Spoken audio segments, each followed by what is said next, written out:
back, all of my beloved YouTube friends. My name is PeliFastiny, and today I wanted to do another little top 5 list, or like a top 5 list, 5 things that I think GTA 5 did better than GTA 4, because recently a lot of videos are being made on YouTube showing that GTA 4 was actually a better game than GTA 5, and I don't think that is really true, guys. Of course GTA 4 did some things better than GTA 5, but there are also a lot of things GTA 5 did definitely better than GTA 4, and I think it is a little bit too big to say that GTA 4 was a better game than GTA 5, because that is absolutely not the case, and I am going to discuss 5 things why I think GTA 5 is better than GTA 4.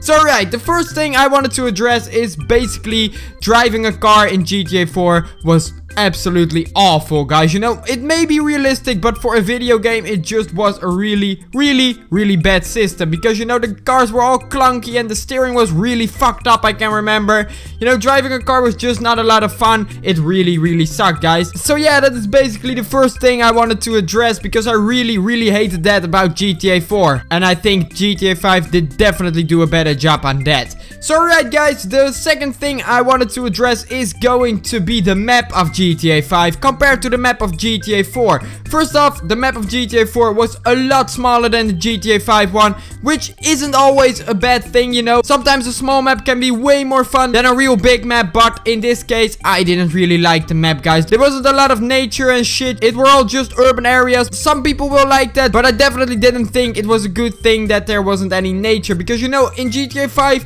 you have the city, which is of course really big, guys. It's a real big city. I think it is almost as big as the whole map of GTA 4, and then after that you also have this huge ass chunk of just nature and mountains and rivers and shit, just all to explore. You have the desert, you just have a beautiful countryside in GTA 5, and they definitely did a way better job on the map compared to GTA 4. So the third thing I definitely wanted to address is definitely going to be the multiplayer of GTA 5 compared to the multiplayer in GTA 4. I addressed this in another video, but the multiplayer of GTA 5 is so much better than the one in GTA 4, The one in GTA 4 was kind of fun for at that time, we didn't knew about the GTA 5 multiplayer at that time, so we didn't really have anything to compare. But looking back at it, it was a real shitty multiplayer, There was absolutely nothing to do in the whole map. If you wanted to have fun, you had to come up with shit by yourself, because the only thing you could do in the free roaming of GTA 4's multiplayer was just drive around and get launched by the swing set, of course, because that was actually really awesome. But the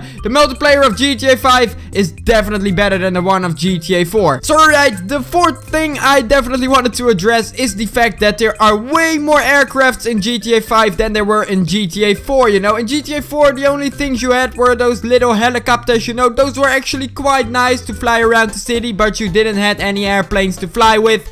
And, flying an airplane is of course way cooler than flying in a helicopter. And in GTA 5, there are just so many fucking airplanes you can fly with, from jets to fucking Boeings, They are just way better than GTA 4 aircraft, Even the helicopters are also way nicer, because, in GTA 4, you only had the Maverick and that other thing, the Annihilator it was. And if you had the DLC, you could also get the Buzzard, I think. But, that is nothing compared to all of the helicopters and airplanes you got in GTA 5. So right, and the last thing I wanted to address is basically the stuff you can do after you finish the story, I always thought of the GTA games that after you finish the story there wasn't a lot to do anymore. You could normally just go and search for all of those little hidden packs and shit, and in my opinion that was a real boring thing to do. And GTA 5 actually brought a lot of shit to do after you finish the story. For example, you could go and do all of the little side missions, all of the strangers and freaks, and there was just a lot happening on the streets,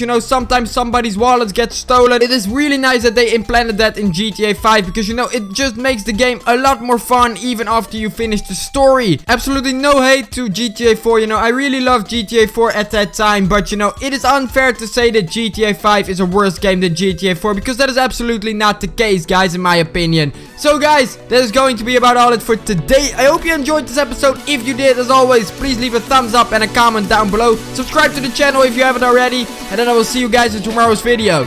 Goodbye.